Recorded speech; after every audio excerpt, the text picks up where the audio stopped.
All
right, here we go. Okay, I get to use the gavel. I call this meeting of the Jacksonville Recreation and Parks Advisory Committee to order. And our first order of business is to look at the agenda, which was sent out electronically by Amanda last week. But if you want a chance to peruse that, do I have a motion? To approve the agenda as presented. Have a second? Okay, all those in favor? Aye. Aye. Anybody opposed? Okay. Next, we've got a couple of minutes to look at. One was our special meeting back on the 14th of January. And again, this was passed out ahead of time electronically by Amanda. Has everybody had a chance to look at that? And if so, do I have a motion to approve? Motion. Second. Okay, any comments, any corrections or anything? Okay, all those in favor? Aye. Any opposed? Okay. And our other agenda was our regular meeting back on the 27th of January, which was the last regular meeting we had before the virus timeout. Do I have a motion to approve that? Motion to approve the agenda? Have a second? Second. Okay, any comments? Okay, if none, all those in favor? Aye. Anybody opposed? Okay. The next order is election of a new chair and co-chair, which normally would have taken place back in the middle of summer, but we weren't meeting there. And what I'd like to do is open the floor up for nominations. Does anybody like to nominate somebody? Homer? Mr. Chair, I'd like to nominate Kendrick Rogers as chairman. Okay, do I have a second? Second. Okay, any other nominations? Okay, all those in favor of Kendrick to be the new chair? Aye. Anybody opposed? Kendrick? Kendrick? Welcome aboard. Susan, meeting Mike, is- I'm I thought the assuming order was gonna be that I different. will continue to chair this meeting, that Kendrick will take over on the next meeting. Is that a good assumption? Okay. All right. Okay, the next order is a co-chair. Do I have any nominations for a co-chair? Mr. Ross. Mr. Ross? Mr. Ross. Okay, Bill Ross, do I have a second? Second. Okay, are there any other nominations? Okay, all those in favor of Bill being the co-chair? Aye. Aye. Anybody opposed? Bill, welcome back. You've done this before. Woo-hoo. Okay, the directors of. Thank you, thank Next you. order of business of the directors' reports, Michael, Susan, which one would like to go first? Michael, okay? I'll go first.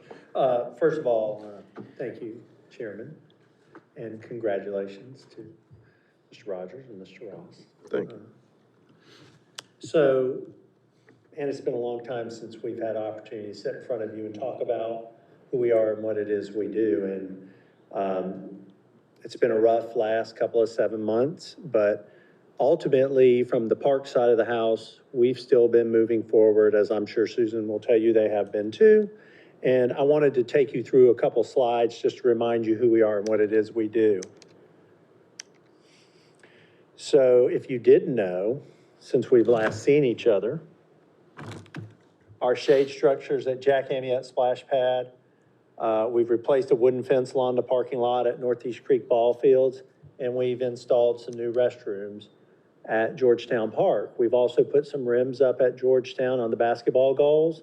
And as I'm sure you're aware, we were part of hurricane cleanup. So for us, one of our priorities when we have a weather event is to try and handle that neighborhood of the Jacksonville Commons. And we don't do, and it does say cleanup, and what our goal is during that time is to make sure that the roads are passable, that we get items out of the street so the roads are able to be used in case any emergency vehicles need to get in, or so the residents can somewhat get back to normal life. This past year, one of the things we did was we actually picked up the piles that we did, which is not normal, but the size of the hurricane kind of dictated that the city was a little bit more involved this year and did a wonderful job.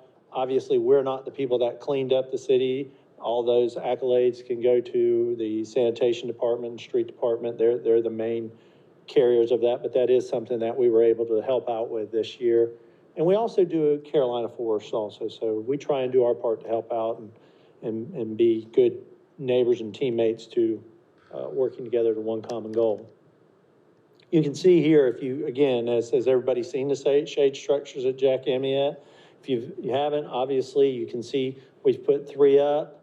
And I would tell you, and I think Susan would echo, these have been a hit for the participants of this program, of the splash pad. They love the idea that they have a shaded spot now to go to and enjoy their times out at the splash pad. And I would say especially parents and grandparents, so they don't have to stand in the sun or sit in the sun while their children or grandchildren are out in the splash pad. And then you can see the wooden fence. We haven't replaced that fence probably since the 90s. So again, one of the things we're trying to keep up. This was an opportunity for us to continue to keeping our standard on how the parks look. And internally, our staff was able to knock this out, which is a good thing. If you haven't been to Georgetown, these are our restrooms. Again, you'll see the theme here. They're familiar. They should be familiar to you as they are at Northeast Creek, as they are at the landing, and as they are at Jack Amyette. This is our forced prototype. The great thing about these buildings, these restrooms, are that they all are similar, but if we need to change something about them, there's a way to do that. For example, if we need a little more storage and less of this or whatever, you know, we're able to do that based off this core building. And great addition to the Georgetown Park, as well as the rims, which had been old and decrepit, and there are 4 goals over there. I'm sure you know that, so we've put some new rims up. And for those of you, since we've last seen you, we had Arbor Day, and Arbor Day this past year, for the most part, was virtual, as you can tell, and it was done in the middle of Highway 17 with us planting trees out there, and great event. Just didn't have the crowds we normally do, but we did do it virtually to make sure that people knew that we were recognizing Arbor Day and want to continue our status as being tree friendly. You can see also the flowers that we're doing throughout our summer installs, our spring installs, our summer installs, and even now into our fall time of year.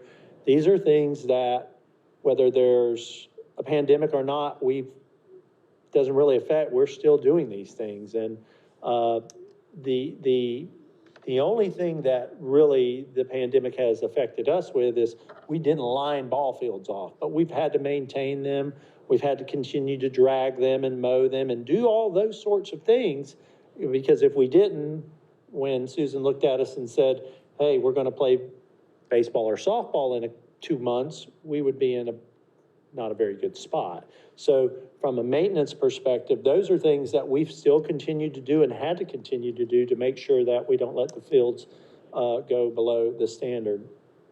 Hurricane cleanup, as I talked to you about, one of the places that was impacted is the nature trail at Northwoods at Woodlands Park.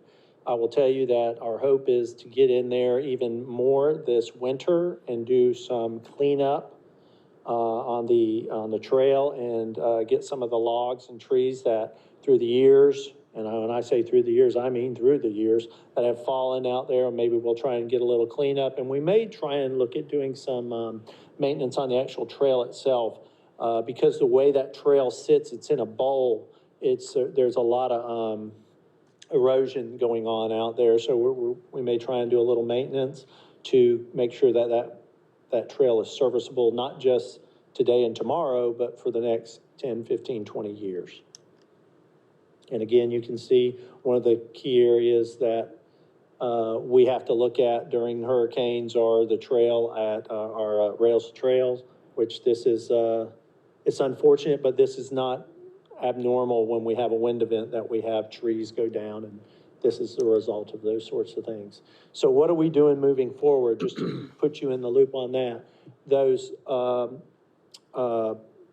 at the splash pad, the covers that we have, we're going to install some paver areas, so not just having grass under them. We'll put some pavers there, have a solid surface, add a picnic table or 2 benches under there.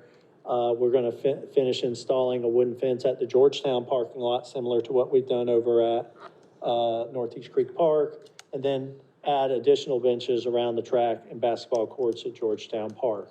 And one of the last things I need to make you aware of, and we're really proud of, not just as a department, but as a city, we have a horticulturist on our staff, Jason Smith, and he does a wonderful job. One of the things we've worked on over the last year and a half was getting him certified, and he took his International Society of Arboriculture Certified Abortionist, arborist, and he took that. Wow. Yeah, that was horrible. Excuse me. But he took that exam, he passed, and he is now a certified arborist for us, and that's awesome. Yeah, congratulations. So that's where we're at from the park side of the house, and that's where we've been the last 7 or 8 months, and that's where we're heading over the next couple of months through the winter. And obviously, our expectation is that we're going to see you more on a regular basis moving forward, so we won't have to talk about so many things in a short amount of time. And I'd welcome any questions you have for us. Yes, sir. Michael, I've got a couple. The first, the covers at the splash pads, you may have said this, but I was daydreaming or something. Are those metal or are they some type of cloth? They're cloth, and I'm glad you brought that up real quick. And what we do need to do, and what I didn't do, is signify our community development, Tracy Jackson, who has been instrumental. While we've not seen each other for a while, Lily Gray has retired with the city, and she was with community development and very instrumental in helping us do the things you've seen previously at Jack Amiette, as well as some things at Georgetown, and she's part of all of this. But Tracy has taken on that role as of, I think, the end of July, and she's done a wonderful job. We're working with her to continue to move forward in some of these areas where we can get some help. And again, the pavers are just an example of that, and the benches, things like that. So yeah, it's a great question. Cloth, and pretty easy for us to put them up and take them down, and our intentions are not to leave them up year round. We'll take them down, they'll be very seasonal, and we'll go from there with them. Okay, my second one, the Arbor Day, the scene was planting some trees in the medium, I'm assuming the 17 or 24? Mm-hmm. Well, 17 is on, I think 24 has this medium. Yes. 5 or 6 years ago, there was an elderly couple. Yeah, I'm elderly, I'm proud of it. They were killed south of town on 17. They ran off the road into the median and hit a tree there. And immediately there was a move by a group to go to DMV to remove trees because they were non-movable obstacles. So, I don't think that took place, but do you know if that's been resolved? I don't know if that's resolved, but our policy on, and not so much on 17, but on 24 has been, if trees become diseased or damaged, we don't replace them on 24, because if you'll recall, those initial trees were the trees that we now have at the Beirut Grove. They're signified now at the Beirut Memorial, at the Grove. And one of the reasons we picked the spot on 17, I don't know if anyone recognized that spot, and it's somewhat across from the Texas Roadhouse, I believe it is. And what has been happening is, if you take that road and, you have to go right, if you wanted to get to Western Boulevard, as an example, you have to go right, go down, and they were just driving across, so we just added some natural fencing to prevent that from happening. An obstacle, okay. Yeah, an obstacle for the future. Thank you. Any other questions for Cox? No, not at all. Susan? Fantastic job. Again, welcome back. It's been a long time, so I will do my best. Feel free to stop me if you have any questions on anything, but we met twice in January and haven't met since, but since then, you all should be aware, obviously, your input was invaluable, or valuable, I should say, to our Jack Amiette plans. We did go to council shortly after we met, and we presented them our options, and they did agree to the concept plan. That was the large regulation-sized gym. The cost is at $5.2 million, and they approved that to come out of city coffers and the 4-cent fund. So we're thrilled. That basically means is we're gonna get this thing moving and get it built, and hopefully, you know, we'll be in business in some sort of building this time next year. So we're really, really excited. I'll give you an update also. Since then, we've also gone into somewhat phases for this project. The first phase is to demo the back of the gym, the gym, and then the maintenance area in the back there that Michael has his equipment stored in. It really is it's just wet, and it stays wet. So there's really no sense in us keeping it as attached to that front portion of the building. We're somewhat utilizing the front portion of the building because it is sound, but better safe than sorry, since we have quite a bit of work to go ahead of us. We could really be utilizing the front more so if we kind of just felt better about the back of it being gone. So demo is actually supposed to start in the next 30 to 45 days. So when you see some work getting done, that's what that's all about.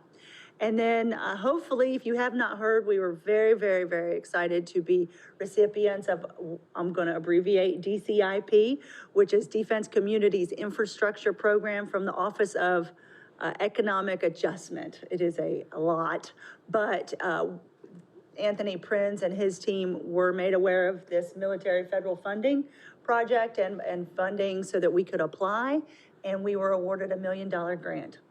So we're thrilled. That's going to go towards the bottom line, basically. So out of the city coffers, we're looking at about $4 million as opposed to 5.2. So really great accomplishment for the city. We were the only one in the area that got awarded that grant. And I just think it's a great testament to some of the previous work we've done in analyzing the need and justifying it. So $1 million is going towards that project. Okay, so we did obviously have COVID to work through. We started programs as soon as school got out of session, basically March 16th. And we did provide programs from then on. It was primarily for essential personnel in the very beginning, and then we opened up for the summer to all of our folks. We opened up on a regular schedule as far as all of our locations, but we did reduce some of our capacity. So we had all of our camp sites, but we didn't have all of our capacity, I should say, because of social distancing. But we did provide programs, and we did it in a very safe manner under CDC guidelines, under the health department's guidelines, and we were able to provide between March. That number is not a unique number, so a lot of those kids are probably reoccurring. So if you're thinking 530 separate kids, I'm disclosing that a lot of that is reoccurring. We have 2-week sessions, but we did provide 5 different camps throughout the whole summer, and we did it in a very safe manner, and everybody had a good time, and we had no active cases, so we're very, very happy about that, and staff stayed safe. As soon as camp was over, we went straight into what we considered the after-school / virtual learning / working with what we can, given what the kids and parents are working with. We realize there's a need out there, and we're doing the best we can, and we are providing after-school programs on the cohort. And then we're providing an all-day Wednesday and then back to the cohort. So we're working through those challenges, and then we will add those kids back in, for those of you who are unaware, starting next Monday. Some of the kindergarten and first graders, and then 2 weeks later, it's the second and third grade, and it goes on and on and on. All of the kids will be back in schedule all for a full week as of November 19th. So we will be back Monday through Friday with just after-school program. So we'll see. It should go fairly well. One of the other things we did while we were out was we've been doing a analysis. We have historically in the past, I'd say 8 to 10 years, all of our temp employees have been coming from, I shouldn't say temp employees, all of our part-time employees have been coming from a temp agency, and they're called a Pro-Type Temp Service. Over the last couple of years, we really started to look at the efficiencies and what the city could do to maybe take on that role and hire part-time employees. And so we've done a lot of analysis, lots of conversations, but we ultimately went to council and we presented them our challenges, and they agreed, and HR is supporting us in hiring all of our part-time employees through the city. So what that means is all of our employees from now on, they are through the city's HR, and they're basically, they're onboarded through the city. They're not onboarded at a temp agency, you know what I mean? So what our goal there is better retention, sustainability, quality employees, because we're able to kind of take the fee that we were paying hourly to the Pro-Type services and put it towards their hourly rate, so we're more competitive. So the idea is recruitment, retention, sustainability, and quality at the end of the day. So we're providing the best frontline part-time employees, whether it's for our summer day camp, our athletic scorekeepers, the whole 9 yards. Every one of those folks now, when you come into a facility or to a program, are city employees. So it's a big accomplishment, but it has been extremely successful. I presented to council last week that we didn't have any turnover for the summer, which is huge. Typically we turn over a lot of people, and we didn't turn over anybody this past summer. So I think that has something to do with their hourly rate being more competitive. And then really we're just able to recruit and retain them. You know, the sense of investment is certainly there when they're city employees. So we're really, really happy about that. Okay, summer camps, here's just some pictures. We couldn't do a whole lot of field trips because places weren't open, but we found a few, and we just made it work. So there were a few field trips they could take. It just wasn't the same, but the kids and the staff did a great job. Lots of art sort of things, outdoor things, a lot of crafts, because the playgrounds weren't open, you know. Outdoor space was really our only option, you know, so we did do some educational options and just kind of tried to vary it up as best as we could, but kids had a great time. Adult services, boy, we really did take advantage of this downtime we had over there, because we wouldn't typically have a facility that was shut down, but we shut down city facilities, right, you know, in March, and we had already some good projects planned for the facility. We were already planning on replacing floors, and we already had new furniture ordered, but since we really had an opportunity, the staff did a great job, painted floors, furniture, really did a bang-up job with completely updating the facility. So if you're familiar with what it looked before, it didn't look anything like this. The walls are all fresh, the carpet's new, the wood floor in the back is new, the pictures are new. We just really took advantage of the downtime, and it was a team effort. Lots of staff was able to pitch in and paint and just take advantage of that kind of, you know, renovation, repurpose some of the space in there. And we're back at it. So we've slowly but surely, under the governor's executive order, started offering programs. So it's starting, we were under 10, so 9 participants is really kind of where we're at. These folks are just enjoying a lunch there, and he's doing a good little mug for the camera there, so. And some things just that we can provide on a small scale. We're gonna get back into it, but it will get there, slowly but surely. But they were glad to get back in the space and just do some things, you know. Some things we've changed protocol, those are their own pool sticks. You know, we've changed some things where people bringing in their own equipment, so they're not sharing. But for the most part, people are really just glad to get back into some activities. Our citywide services has taken quite a bit of a hit as far as COVID reductions go, because we really didn't have any movies, couldn't do any concerts, the outdoor gatherings is a real challenge. But we did some new and creative things. I did a great job with some ideas. We did not have the pool this summer because of recommendations from the governor. And I will go ahead and tell you, moved Winterfest from December to February, and we're just kind of revamping that, so. Oh, thank you. So yeah, art in the park, again, anything outdoors, we tried to provide. So that was really neat. We did lots of those this summer.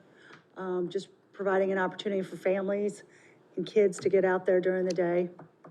Pop-up play is another new one. We would just literally show up at a park, post it, let people know, then move to the next one and just try and get those kids that were in the house all day to come out and play, basic stuff. Pop-up play, that's at, Jack Amyette. Scavenger hunt, we did lots of scavenger hunts. Those were really, really popular. They love to see those.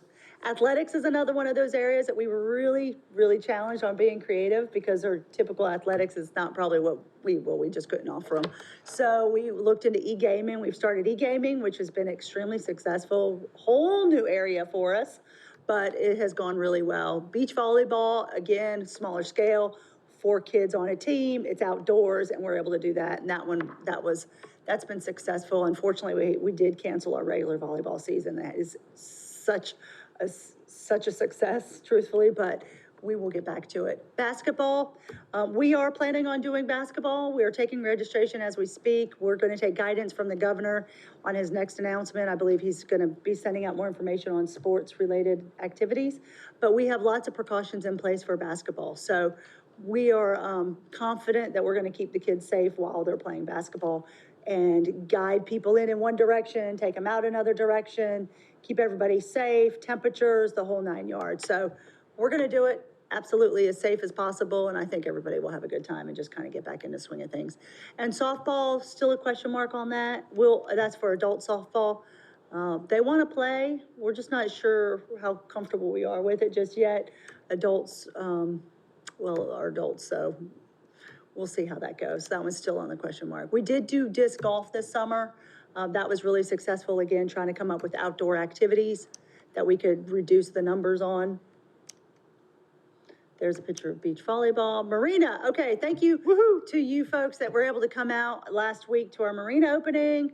It has finally done. It's a long project, but it has finished, and we had a nice little opening last week. We have 16 boat slips available to rent. The canoe and kayak launch is there, pump out station, a really nice shelter for fishing and just hanging out in a beautiful view. Future concepts for that is to put a gazebo out there and restrooms, which I know is really helpful, because we don't really have restrooms. We have them at Kerr Street, but not everybody knows that. So there's some pictures on that. Yep. Yeah. There we go. There's a few of you folks right there. Look at that. Very nice.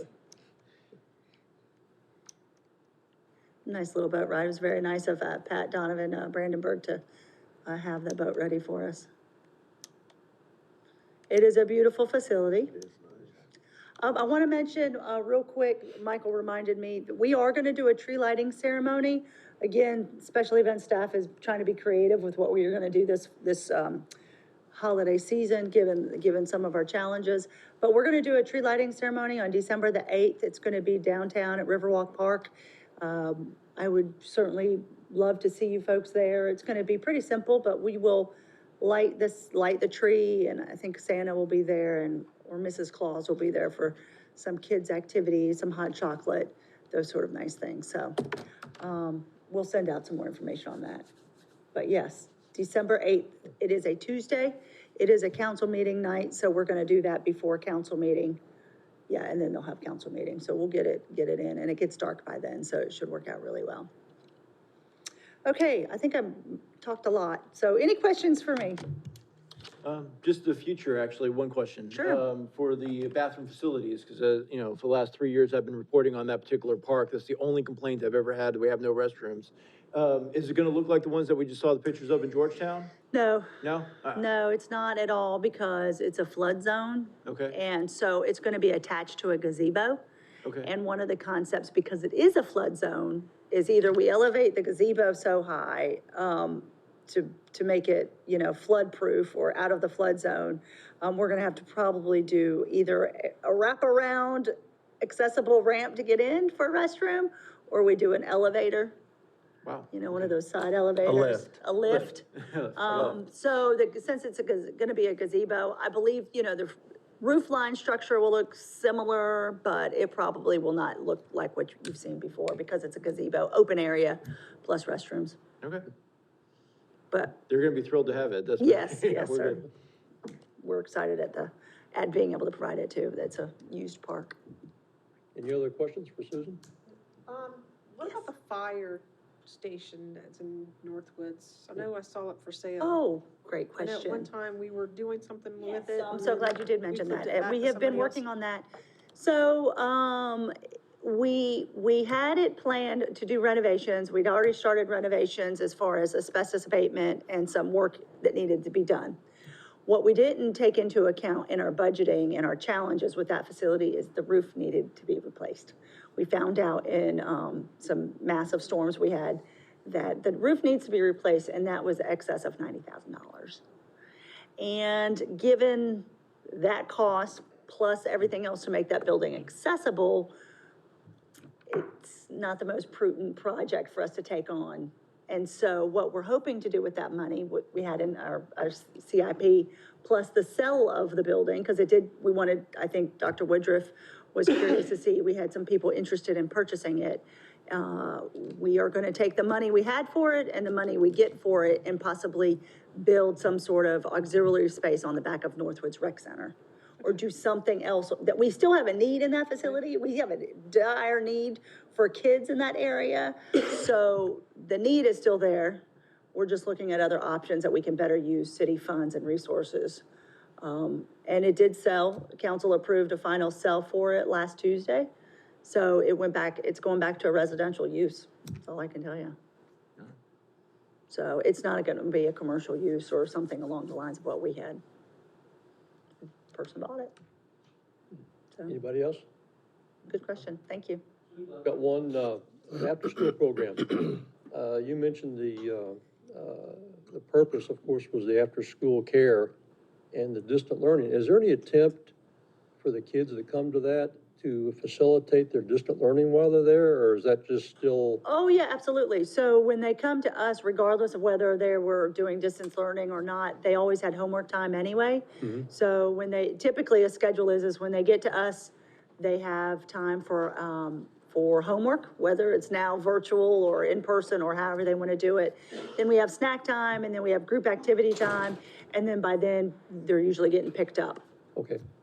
But Is there yeah, any kind of absolutely. computer access there, or is it all just written homework? What we were able to do with some of the funding that the CARES Act gave us was we upped all of our internet access portals so that we have much stronger Wi-Fi for those kids to log on with all their devices. Okay. Because again, we're offering an all-day Wednesday program as well. So all the kids are out of school on Wednesdays, and we have 4 locations that we're providing an all-day program to try to help provide some relief to the parents. So we have an all-day program on Wednesdays. We have them sectioned off as far as what school they go to try and not cross those kids over as far as what school or cohort they go to.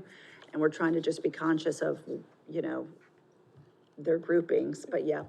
But they bring their own devices, They bring all their own devices, we work through all of their challenges. It was, first couple of weeks was a little touch and go, but we've gotten it all ironed out now that they're 6-7 weeks into school. But yeah, I have to give great credit to to the staff, with the younger staff that I mentioned, because they're much more tech savvy as far as what these kids are working through and their programs and the software, but they're doing a great job.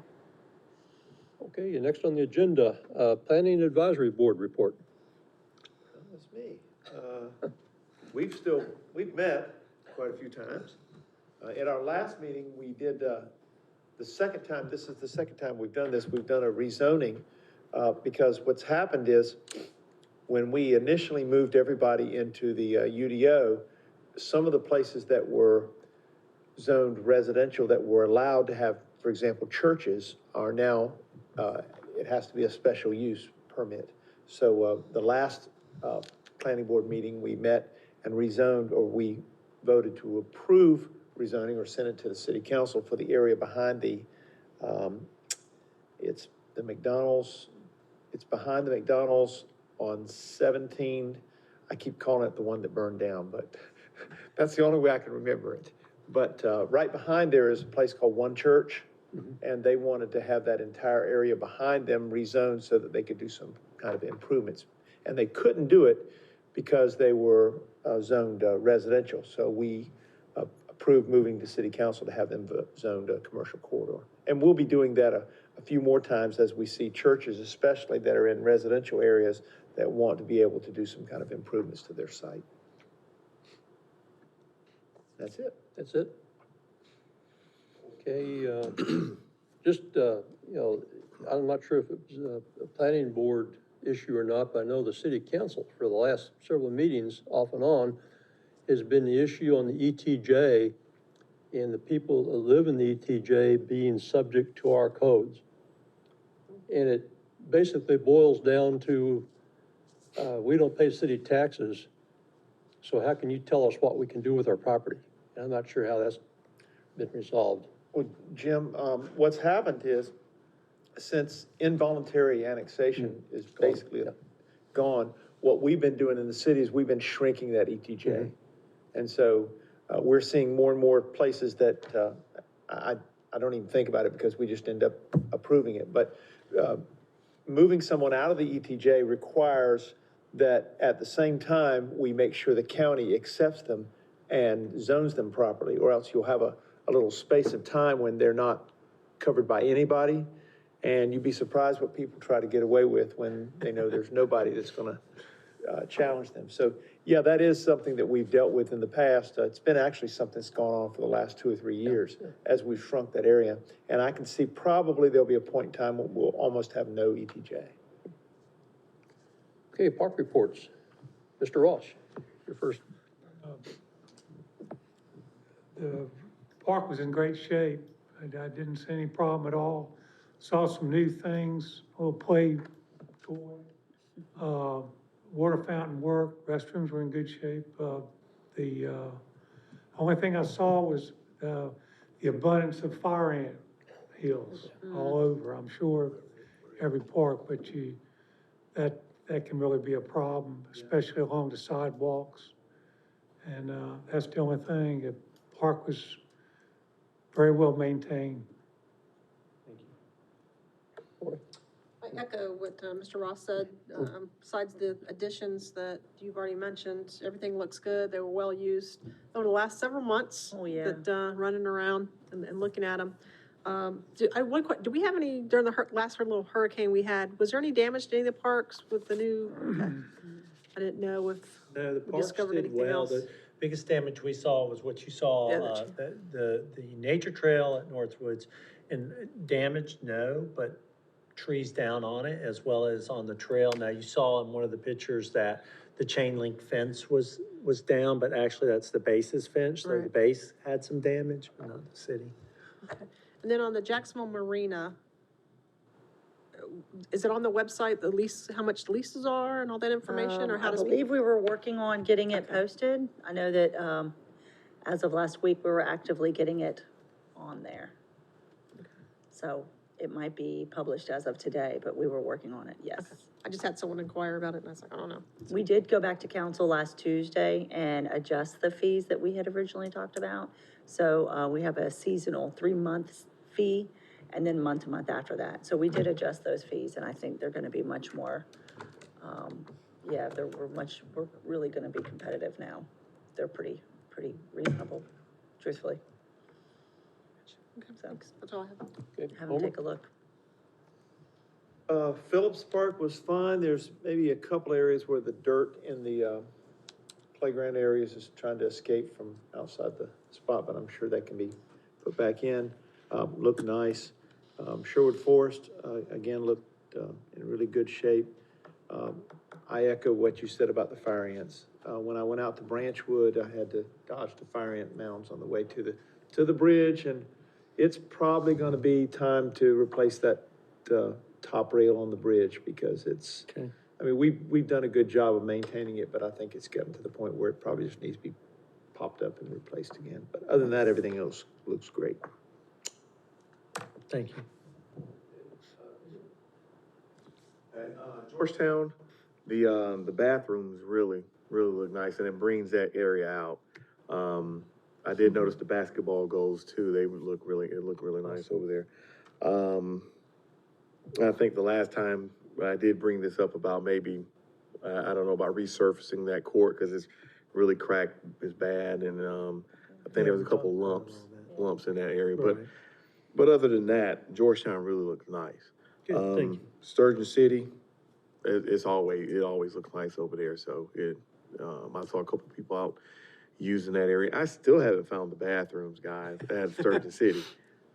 Bathrooms. The bathrooms are actually on, so there's a new facility, you're familiar with that, right? So remember the old facility? Yeah. So if you go around them on the water side, on the side, I say the water, they're right there. Okay. They're on I the was right-hand trying side of But you the, have to really kind of walk back behind. It's not, Okay. they're not the most accessible they're not like buildings. flashing. We get but on the yeah. hill, and I'm on the hill, and I'm looking for it, and I can't. It's not a standalone restroom. Yeah. It's because it's attached to the existing building that has been there for. Okay. Right. All right. And it's on what I would call, from the parks situation, it's on the back side of it. Okay, but it looks good. Thank you. Looks good out there. Scavenger hunt. I know. All right, well, the Riverwalk and LP Willingham, parks, they look fantastic. I didn't see any damage when anything came through, from the last storms that we had there. They're always well kept up and people are still utilizing them.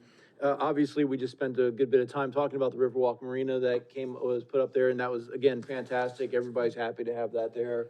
All the parks and even the ball field look great for it. It was really a nice addition to have there, and as I said, since the only complaint they've ever really had was they don't have restrooms, knowing that that's coming in the future, nobody's ever gonna yell anymore when I go down there and say, hey, what do you wanna see improved around this area? They're gonna have to come up with something new to tell me now. So, put a little bit more towards them.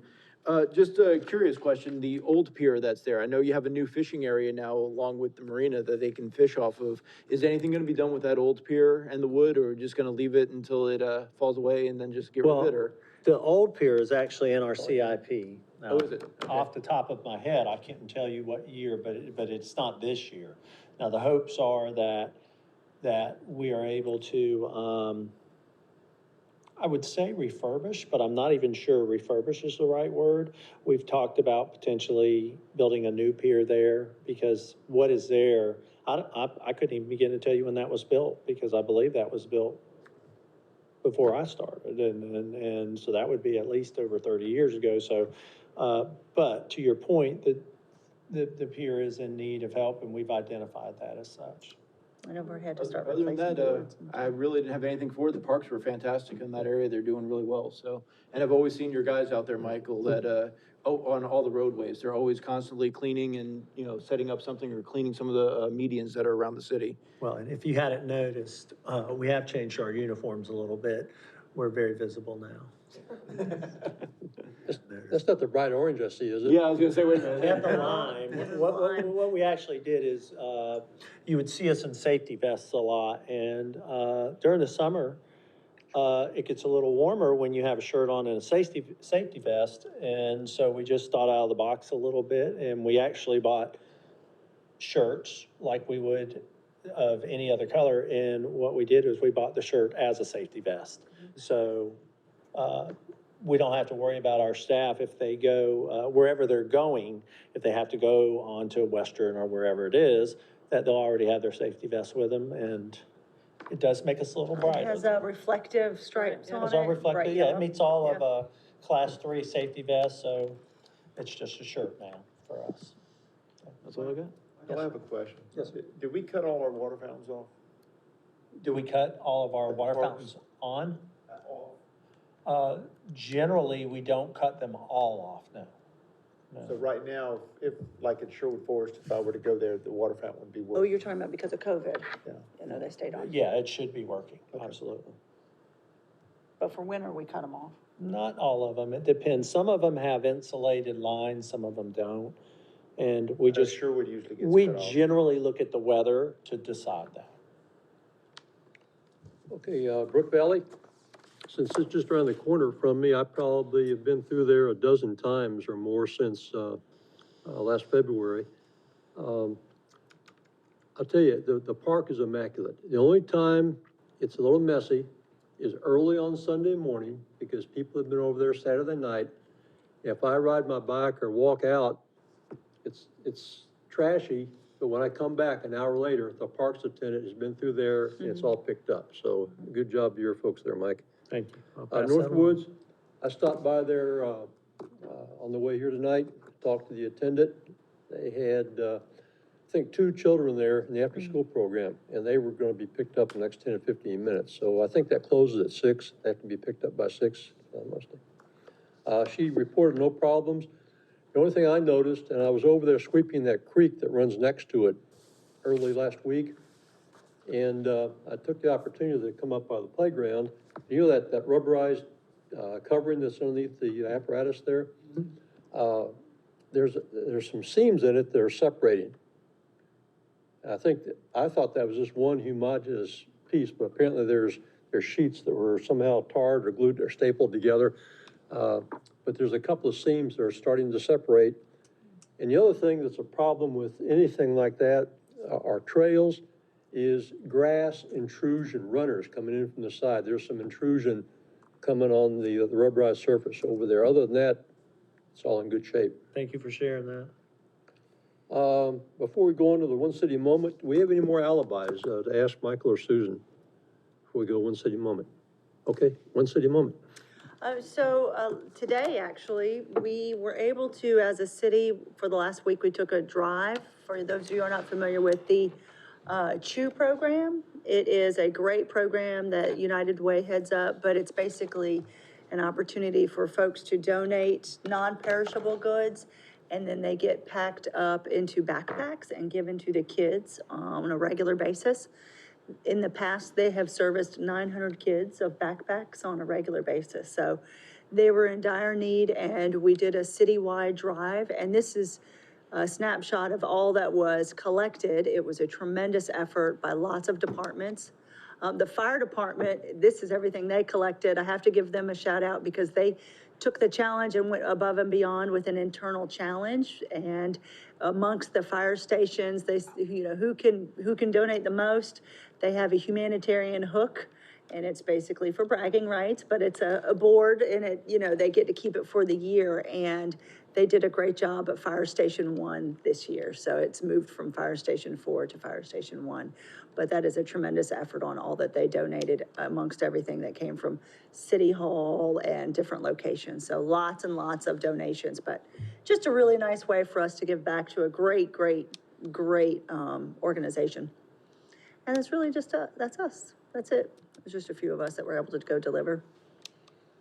So we're happy to report or answer any other questions. Okay, before I ask for a motion to adjourn, our next meeting is scheduled for the 23rd of November. And it says meeting rooms A and B, which is where we normally meet, but I wouldn't be surprised if we're back in here, but I'm sure Amanda will make that announcement well in advance. Yes. Yeah, I would. Bill. So. Got, one thing, I thought Jack Amiette was handled very, very well. Thought the city council and, the city manager did an excellent job, as well as Susan and Mike. And, I thought Ken Hagan and Mike Carter did a great job in presenting to the city council. But that was, very important, and, I'm glad everybody stood up to the task. And, congratulations to everyone on that. That was a good job, well done. Thank you. We're thrilled. Yes? Okay, have a motion to adjourn. Make a motion. Second. All those in favor? Aye. Anybody opposed? Okay, this meeting's adjourned.